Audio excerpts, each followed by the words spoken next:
Hello, dear audience. Greetings, divine and peaceful to all of you. Today, I have come with an idea or a topic that is called what is sentence, along with the structural part, that is the subject and predicate. In this today's session, I will specially talk about the topic both in English as well as Hindi language. Okay, so यानी कि I mean to say that मैं इस video में English में भी बात करूंगा और उर्दू में भी बात करूंगा ताकि वो भी ऑडियंस हमारे समझ सके जो इंग्लिश फ्लैटली समझ नहीं सकती या बोल नहीं सकती. So, a sentence is a group of words that give complete meaning. Every sentence has two parts, subject and predicate. यानी कि इस टॉपिक में हम दो सब टॉपिक्स के बारे में बात करेंगे. जो हमारा मेन टॉपिक सेंटेंस है, इसमें दो सब टॉपिक्स है, subject and predicate. Subject means who और what the sentence is about.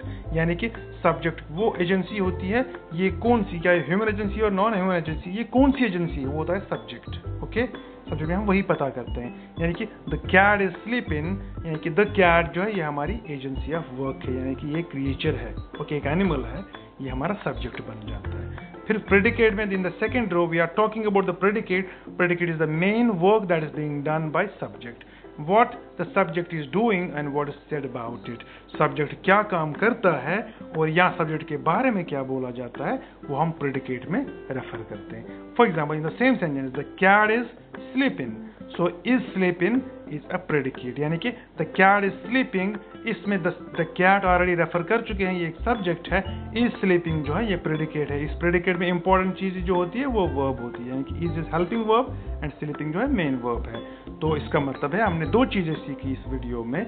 वो एक चीजें हमने सीखी कि सब्जेक्ट जो होता है वो काम करने वाला होता है और प्रेडिकेट जो होता है वो काम होता है.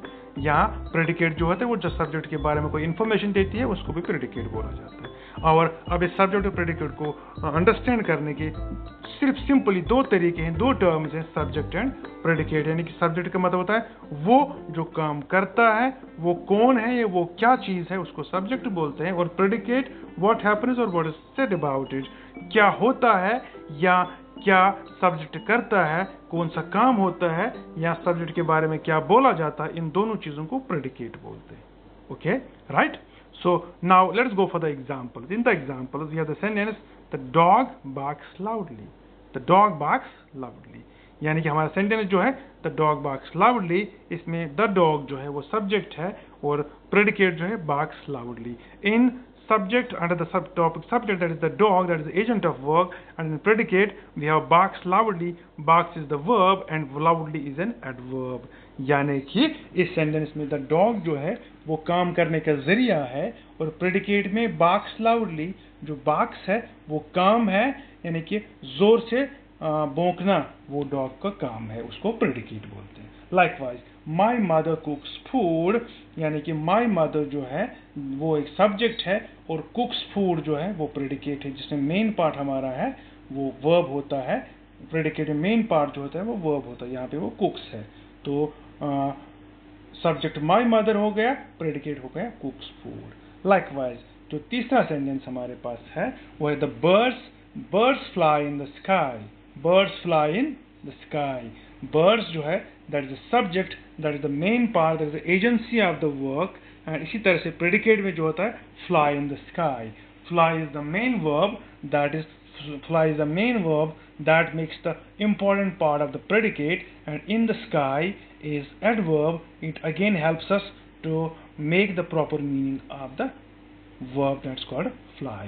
So in this way today we understood the sentence structure of English language, wherein we have the subject and predicate, two important parts, and subject is the agent of work and predicate is the work itself, or subject is the agency, the information, and the predicate gives the information about the agent. Okay, and इसी तरह से we have the examples in order to understand. We have the subject and predicate. Once we understand subject and predicate, then definitely we can understand the basic structure of English sentence. Okay, so that means hope that you understand it.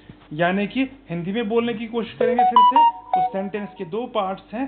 Sentence वो group of words होता है जो किसी grammatical pattern के हिसाब से बनाया जाता है और ताकि वो हमें कोई मीनिंग दे. इसमें मेन जो होता है सब्जेक्ट होता है काम करने वाला और प्रेडिकेट होता है जो काम होता है.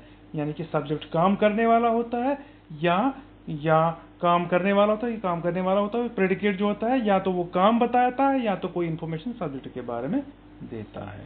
तो इसी तरह से हमारे पास एक एग्जाम्पल जो है, the dog barks loudly, the dog जो है काम करने वाला है, बार्क्स लाउडली ये काम है। जैसे माई मदर कुक्स फूड, जो माई मदर है ये काम करने वाली एजेंसी है, कुक्स फूड जो है काम है, इस जो ये काम करती है। बर्ड्स जो है इसी तरह से सब्जेक्ट है, एजेंट ऑफ वर्क है, इसी तरह से fly in the sky, birds ये काम करते हैं। तो इस तरह से हम ये टॉपिक अच्छी तरह से समझ सकते हैं। Hope that you have understood this topic. उम्मीद है कि आपने इसको अच्छे से समझा होगा। That's all for today.